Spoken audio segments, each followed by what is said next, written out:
Make sure your insurance doesn't come up short. Get gap cover with ALA. For more information, follow the links in the description. Hello everybody, I'm James, and I don't often name my cars, but for this, my 1999 Ferrari 550 Maranello, I have made an exception. I call it Judas. Why? On account of the fact that although I treat it like a dear friend, it does on occasion like to betray me, and typically for a lot more than 30 pieces of silver. And last year it became the first of my cars in a very, very long time to actually strand me and leave me stuck on the side of the road. So, what happened? Why did it happen? And why haven't you seen much from this car over the last year? Well, all this and more in today's episode of JayEmm on Cars.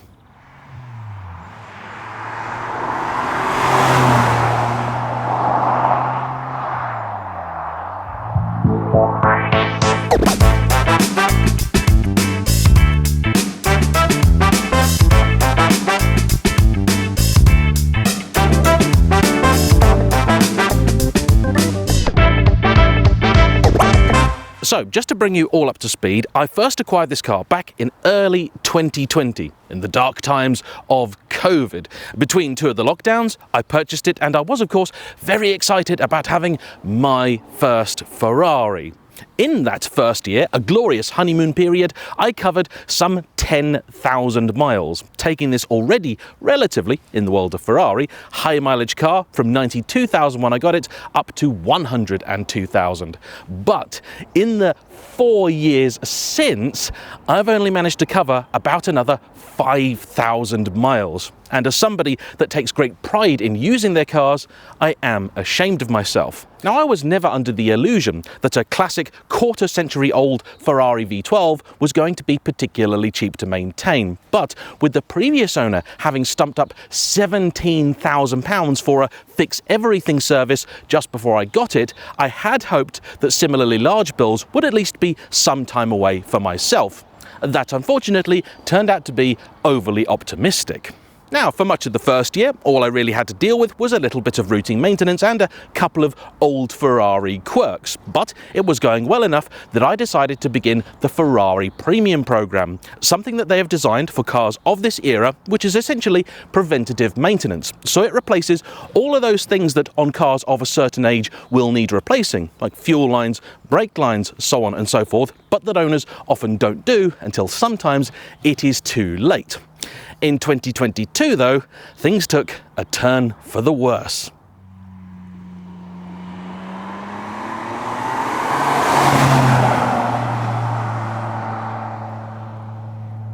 Now, there is a whole video dedicated to exactly what happened, but in short, there were a few little things that the car needed sorting, and what I thought was the main event was a little oil leak around the cam covers, which we thought simply was a seal that needed replacing.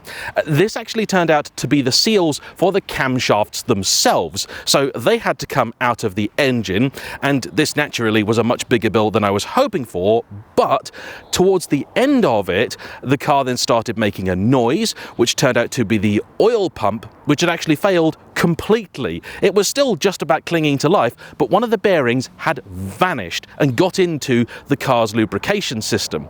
Now, fortunately, all of the filters and things in there did their job, and they saved my engine.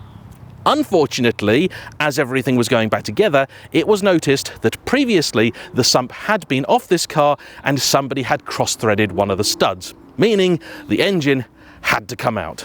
All in, that little escapade wound up costing me more than £10,000. But the most frustrating part of it was the fact that I was without this car for almost 2 years, and so when it came back I was desperate to keep driving and enjoying it. It's high mileage, there's no finance on it anymore, this is my Ferrari and I love it to pieces. But there were a couple of small things that didn't seem quite right. One was the fact that my driver's door made an awful sound when you opened and closed it. That turned out to be very, very easy to fix. A bolt had just worked its way loose. A big thanks to Jack from number 27 for sorting that out. But the other was the fact that there was something not quite right with my steering. Now, the steering on this car has been a big deal for me from the beginning because I love it so much, and so naturally I want it to be absolutely perfect. So I looked into what might be required, sent the car back over to Meridian, and they said, yeah, looks like your steering pump is on its way out.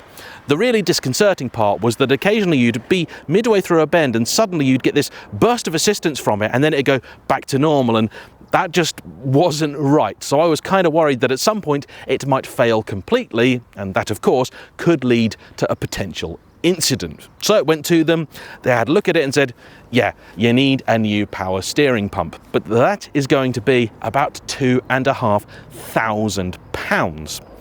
At the same time, I also wanted to sort the interior of the car, which had the classic Ferrari sticky switches. So I decided to send all those parts off, and when I was talking to the guy that was going to do it, he said, oh, do you need your steering pump rebuilt?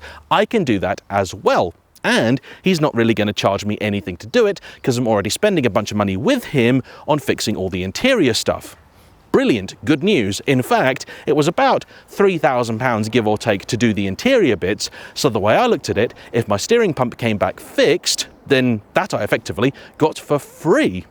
Good news, everyone. Sadly, it took a long time to get my parts back from him. The original batch he sent back to Meridian were very much substandard and nowhere near good enough. Why he even sent them, I don't know. They went back to him and there ensued a slightly worrying period where I wasn't sure if I was actually going to get my stuff back at all or not before it did eventually arrive. And although it is definitely a lot better than it was, the car feels transformed, it's also not quite as good as it should be for the money I spent. Happily though, it's mostly only me that notices the things that aren't right, and maybe in another 5 or 10 years I'll get it sorted properly, but for now, it's more than good enough. Unfortunately, I couldn't say the same for the steering.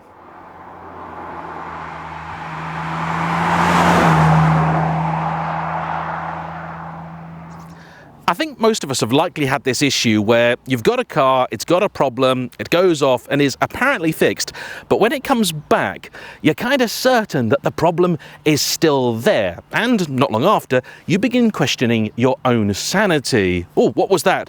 Is it just a bump in the road, or is there something still wrong with my steering?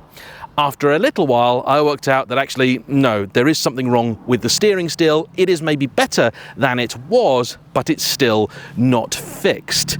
So I figured, okay, this isn't quite so urgent, I think, as it was, but the car does need looking at. And more importantly, I kept on driving it and using it. Now, I did notice that on occasion when I'd start the car, it'd give me a battery warning light, but after a couple of seconds, it would go away. And this didn't at the time give me any cause for concern for a couple of very basic reasons. First off, this car has 2 battery warning lights, one of which simply tells you the voltage is a little bit low.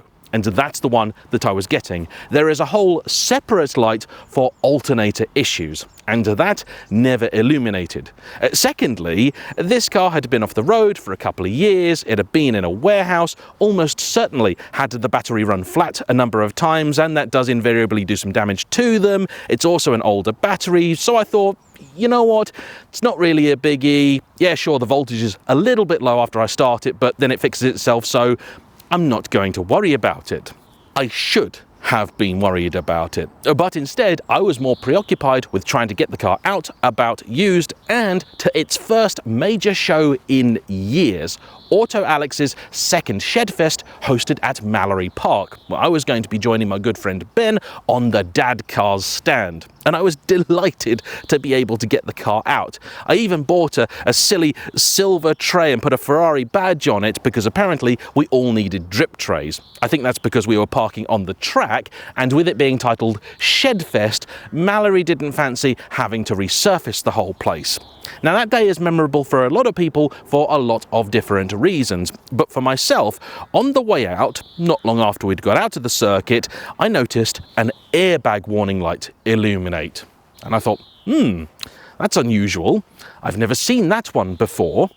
Then, another few miles down the road, by which point we were on the motorway, a couple more warning lights illuminated. First, the low battery, and then the ABS failure warning light. Also, a traction control failure. Those two often come together, but as soon as they appeared, I actually stopped worrying. Because you see, when you get one warning light in an old car, not a Ferrari, but any old car, that generally means something is wrong. Potentially something big. Replacing an airbag in this, not easy and not cheap. As soon as it's joined by a few other lights though, it's actually generally good news, because typically the more lights that you have, the simpler the problem, and it's invariably something to do with the electrical system. A low voltage will tell the car that basically everything is broken. And just as I was thinking, I know what the problem is here, both the speedo and rev counter simply died. Seeing a services about half a mile down the road, I decided to get the car off the carriageway, and as I did, at long last, the alternator warning light then illuminated. I pulled the car over, got it parked up, and about 30 seconds later it sputtered and died. And if thus far you've been enjoying my tale of woe, living vicariously through myself and my idiotic purchases, and you somehow haven't yet still subscribed, I ask you, please hit that button. It costs nothing but makes a big difference to people like me. And if you love the idea of listening to me talk, but without having to see my face, I now have a podcast too. It's called The Radiator Arms, hosted by myself and two of my good buddies, Ant and Will. You can find out more about it in the description down below.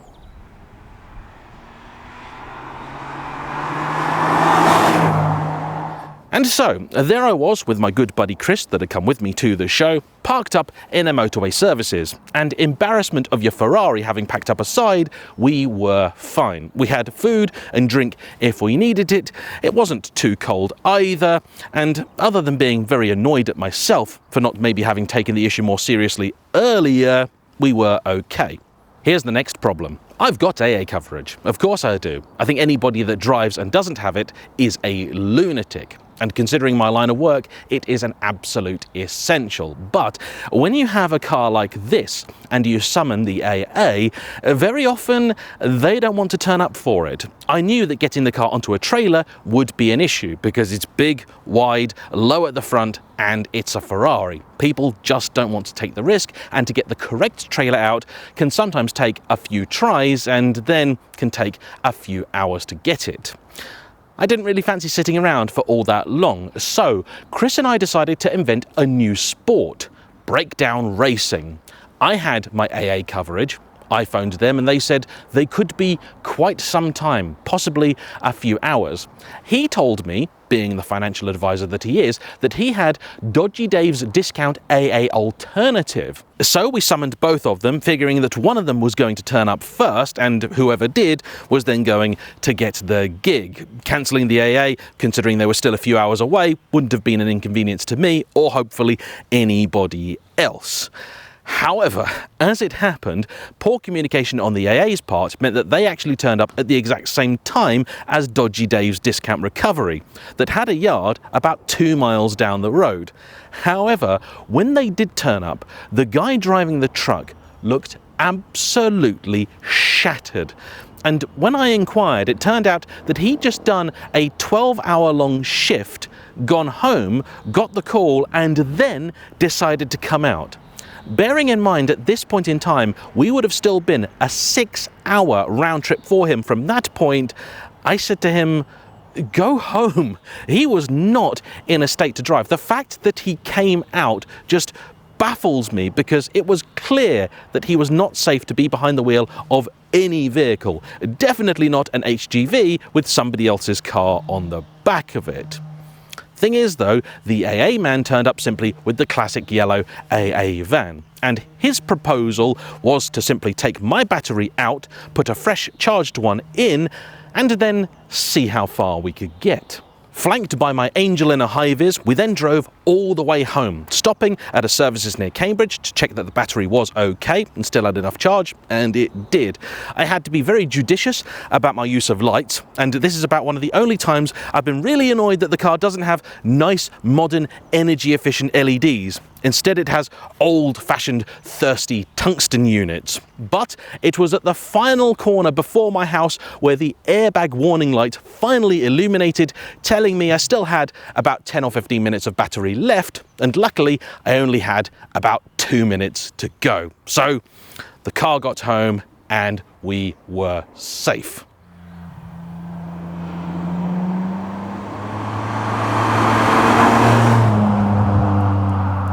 Now, there are a lot of jobs on an old Ferrari like this that would be simple on anything else, but here impossibly difficult.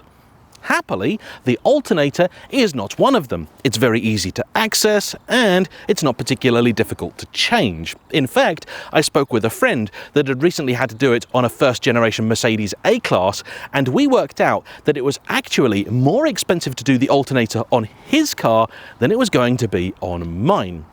I bought from Eurospares a refurbished item, and I did so specifically because a few people had told me don't buy a new one.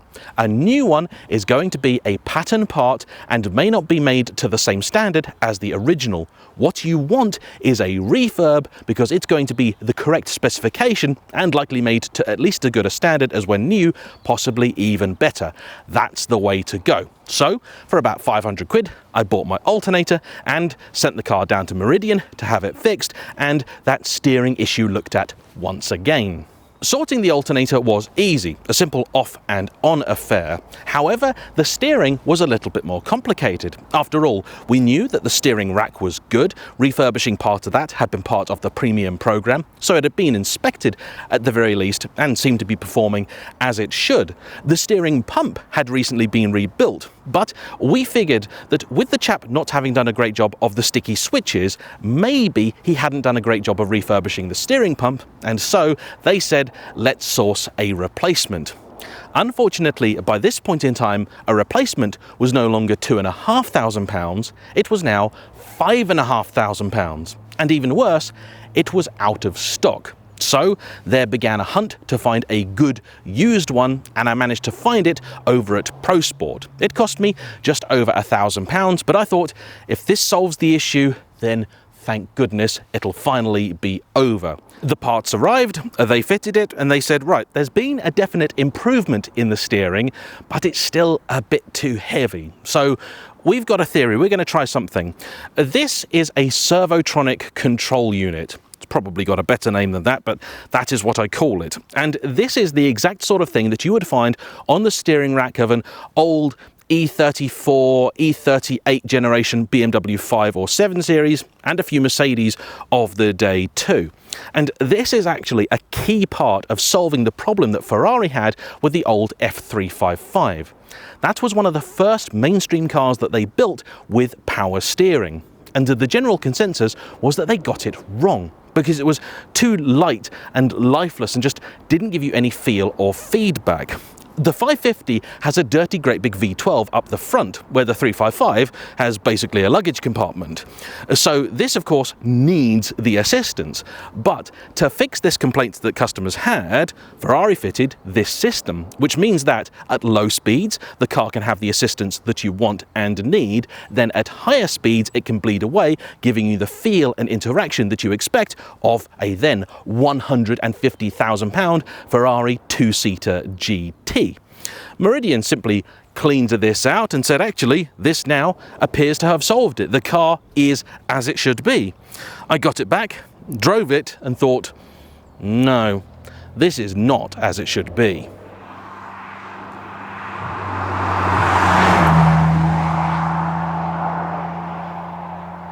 We'd definitely made some improvements because at low speeds around a car park, the juddering I previously experienced had gone, the inconsistent waiting and assistance in a bend, that no longer happened. But it also felt like I was dealing with the opposite problem, because when out on the open road and on the motorway, it felt like the assistance was just stuck in full boost.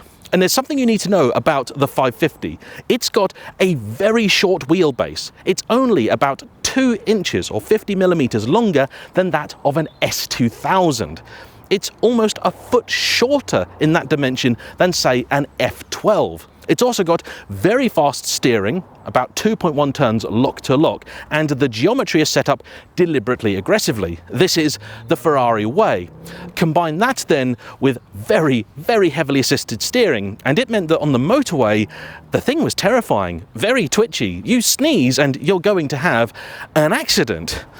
And I was so frustrated, but also confused. I couldn't work out exactly how it is that we both fixed and made the problem a lot worse. And the more I thought about it, the more I thought about this little Servotronic box in my pocket. But I also started to think that maybe this was another case of me having been the proverbial frog in a pot of boiling water. And perhaps my steering had just been getting worse and worse and worse over years. Now it was fixed, and I simply wasn't used to it. But in all honesty, I never really thought that that was the case. Meridian said they thought the car was fine, but I also know that most of the roads around them are sort of 30, 40 mile an hour things, and as much as I might tell them to put miles on my car, all Ferrari dealers are averse to putting miles on anybody's car because normally they will get a bollocking for it. Me, I'm the opposite. And so I started thinking, well, if we've definitely fixed some things, and assuming that Servotronic module is now operating correctly, what else could be wrong? This being an old car, there isn't much else. The only other part is this, and it is the ECU for the Servotronic module. Now, calling it an ECU is perhaps a little bit bold, but that's what they term it. And this is a ZF part, and I think the same sort of thing you might have found in an old BMW or Mercedes, but this is a Ferrari specific one. And what this does is take the speed reading that the car gives it and sends it back out as a voltage, which the Servotronic box uses to limit the flow of the fluid for the power steering system, thereby altering the weight of the steering. Now, there are two official variants of this. This one, the regular one that you get in a normal 550 or 575, and the Fiorano handling pack one. You see, while all this was going on, I got to drive a 575M, and that had the Fiorano handling pack. In those, you get fairly normal assistance up to about 30 mile an hour, and then it drops off to almost nothing. And when that happens, the steering becomes this delicious, wonderfully tactile and full of texture thing that I kind of remembered this being. And that told me that at least I wasn't going strange, I needed to sort it. Although, I am getting a little bit ahead of myself, because before I got to drive that 575, something else happened.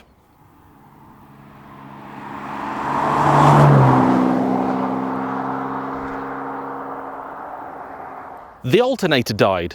Yep. Couldn't make it up.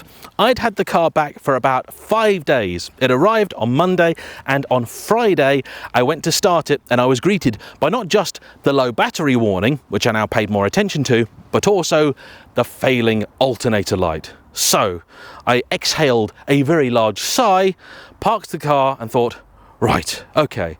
And in all honesty, I wasn't actually that mad because I knew exactly what had happened. This refurb part that I'd been sent by Eurospares clearly wasn't up to the task. But I now had the issue of how to get it back to Meridian. They're about 3 to 3.5 hours away from me, and I knew from recent experience that sure, I could drive the car maybe an hour or two, perhaps even 3, and get away with it, but that was with an AA man following me in case something went wrong. I didn't really want to take more risk than I had to. So I hatched a plan. Admittedly, it was a fairly simple plan. I am no automotive Blofeld.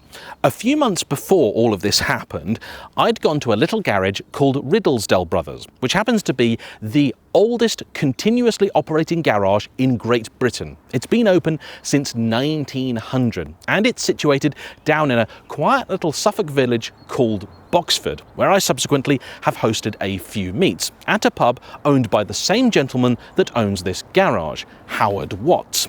Now, I'd gone there just to put some tyres on Grandad's old van. But when I did, I was shocked to see this tiny little outfit had a 355 on the ramp, some beautiful old 911s out the back, and some interesting stuff out the front too. And it turns out they're a very small, independent Ferrari, Porsche, and other exotic specialist, the kind of old school garage that will also happily do a service on your old 206 as well.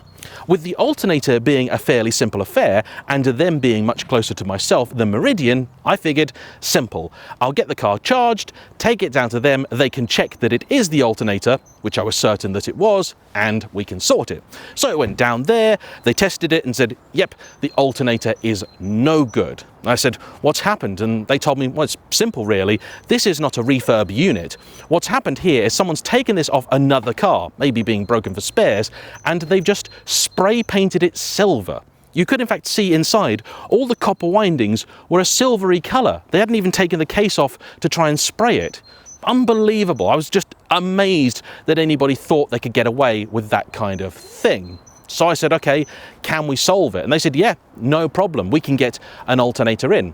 I looked myself to see if I could find a new alternator anywhere, and at that time, I couldn't. Even a refurb one wasn't available. So I said, are you sure you can get an alternator in? And they said, yeah, no worries. I said, when? This afternoon. Okay, how much is it going to be? £1,000. All right, more than the 500 I paid for the refurb one, but if it works, it works. They sourced it, arrived, fitted it, and nearly a year later, it still works.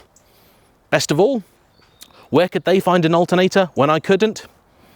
It's a part shared with a John Deere tractor. Strange, but true. And this then brings us back to where I'd got. Apologies for the diversion, and this is what happens when you try and recount almost a year's worth of story and don't write a script. Anyway, I was particularly concerned about getting the car back because I'd promised a good friend of mine, Ben, that he could have a go of it. More than that, that he could borrow it for a couple of weeks. See, we'd become friends over the last few years, chiefly playing Helldivers 2, and then I reviewed his Ford Focus ST, his dad's Mondeo, and got to know him, and he's a really good, sound chap. We are, in fact, later this year, going on a little trip away, the Euro Run 2025. If you want to know more about that, check out my link in the description down below. And I'd said to him, Ben, this apparently of all my cars is the one that he lusts after the most. And I said, look, you can borrow it. It's got loads of miles on it already. I don't care about any more. And in all honesty, it needs some usage. Particularly having had the alternator done for the second time, I now wanted to make sure that it was going to work and work reliably. So they got it fixed just in time for him to take this out. And it was while he had it that I got to drive that 575M. And it confirmed my suspicions about the car's steering. So I got to thinking, okay, one thing that is different about the 575M is that ECU. Unfortunately, a regular one of these, it's less than £200. The Fiorano pack equivalent is about £2,000 because anything with Fiorano stamped on it is expensive. Handily, there is a company in the USA called Maranello Skunk Works that do their own version. It's not quite the same as the FHP, it instead has a slightly gentler drop-off, but the idea being, by the time you're at 55 mile an hour, so British country road speed, the assistance will be effectively nil. In the regular one, that only happens at about 95 mile an hour. So, in theory, it should make a big difference. Now, one of those ECUs still costs about 400 quid, but I bought one, had it shipped over, and then fitted it. It's fairly easy to do yourself. You just pull the little cover behind the passenger's feet down, where you've got lots and lots of stuff, including the fuse board. You take the old one out and put the new one in. That's it. I drove the car, made not a bit of difference. None.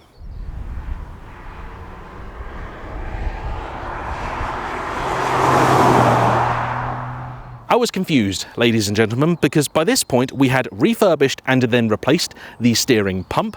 We had fixed, so we thought, the Servotronic control unit, and I had also replaced the Servotronic ECU. And that made no difference at all, which left me thinking, either there is something wrong with the ECU, either it doesn't know the speed the car is going and thinks it's just sat stationary and is therefore telling the thing to give full boost all the time, or it is sending out the correct signal and the little Servotronic box, this chappie, is not doing his job. And I thought, well, the obvious thing to do is then replace this.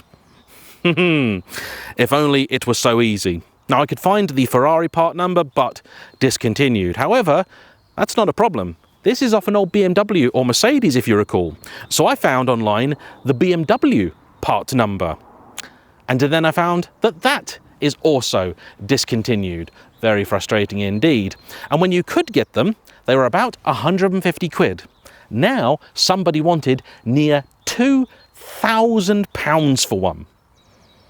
And I wasn't going to pay that, particularly because I wasn't certain if it was even going to fix my issue. And maybe in a moment of weakness, I might have spent £2 if I knew for sure that was going to cure my ills. But to take a punt? No, it's not worth it. So a bit of internet sleuthing had to be done.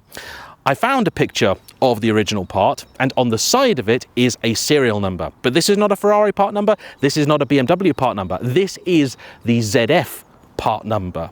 So I put that into eBay. Up until this point, I've been looking at which cars would have had this kind of servotronic, and I was going to go to a scrapyard and buy a whole old 5 or 7 series just to get this off it, because it was going to be cheaper.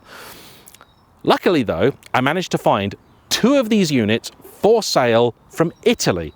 Now, one of which didn't have exactly the correct part number, but it looked like maybe it was just a super session and it did the same job. The markings on the side all said the same thing. It's got bits about voltage and so on there, and they were all identical. So I bought both of them. Between them, they cost about £160, and a few weeks later, they arrived. I waited for the call from Howard to tell me it had been fitted, and then the phone rang, and he said, "James, we put your part on. I think you want to come and drive the car." And I said, "Well, do you think it's fixed it?" And he said, "I don't want to say anything. Come down, you try it, and you tell us, because you should really know what it's like." Okay, fine. I went down. The moment I got in the car, you could tell the steering was totally different. But now, we seem to be back to where we were a year before. The thing was so heavy, it juddered at low speeds. It was all wrong. But this did tell me we were looking in the right place, because changing that, the servotronic module, had changed the steering dramatically. So we put on the second one, and that worked. Now at low speeds, the steering was correct. Then as the speed increases, the steering got even better. And I've got to tell you, that feeling of joy, that relief at finally having cured this problem that has dogged me for so long was electric. I was absolutely over the moon, and it was all likely because of this. I actually sent this up to Robin, the very clever engineer I know in Scotland that does 6-speed conversions for things like a 599 and his 612. I'll be driving his 599 soon. You've seen it on the channel in F1 guys, and now it's got a proper shifter in it. But I sent him this to work out what on earth had happened in the first place. And in here, imagine you've got basically like a golf tee, and you can't really see it. It's very, very tough even with the naked eye. There is obviously a hole here, but there is a much smaller one on the side here. And this golf tee is controlled, its position is controlled by, I think, a little electromagnet in here that basically pulls it down and therefore restricts the flow. When Meridian had cleaned this out, I think they put some fluid through it, and what they've done is pushed it up into a gasket up here and basically got it stuck, and it couldn't get itself out. So this is my original. At some point this may now go back in the car, and hopefully it'll actually work, maybe even better than the one that's on it. But that's what was going on the whole time. Well, there we have it. A long story, but hopefully an entertaining one for you at least. Oh, and in case you were wondering, the cost of sorting all of this wasn't actually that dramatic in the end, because these cost me about 200 quid, and the guys at the garage charged me an amount of labour that meant all in, I actually fixed the problem for about £1,000. The alternator all in, I got a refund from Eurospares, who were shocked that the one they sent me didn't work, and that cost me about 1,200 quid, so luckily the bills on this thing seem to currently be getting a little bit smaller. It's due a service soon, and I'm not sure yet where I'll take it, either back to Meridian or over to Howard's, because they've been really good to me there. You let me know what you'd do. And yeah, cars, eh? Isn't it just as well that we love them? Well, in case you were wondering, 30 pieces of silver in today's money, we're not exactly sure, because sources from the biblical era are a little bit inconsistent, but it's possibly about $300 in that time, anywhere between a week's worth of work and maybe about 4 months. I wish you cost me 30 pieces of silver, but hey, makes me happy. And the day it doesn't, I will sell it. But that's not today. Thank you for watching. Don't forget to hit the like button, comment down below, subscribe if you haven't already, and I'll see you for the next one. Bye-bye.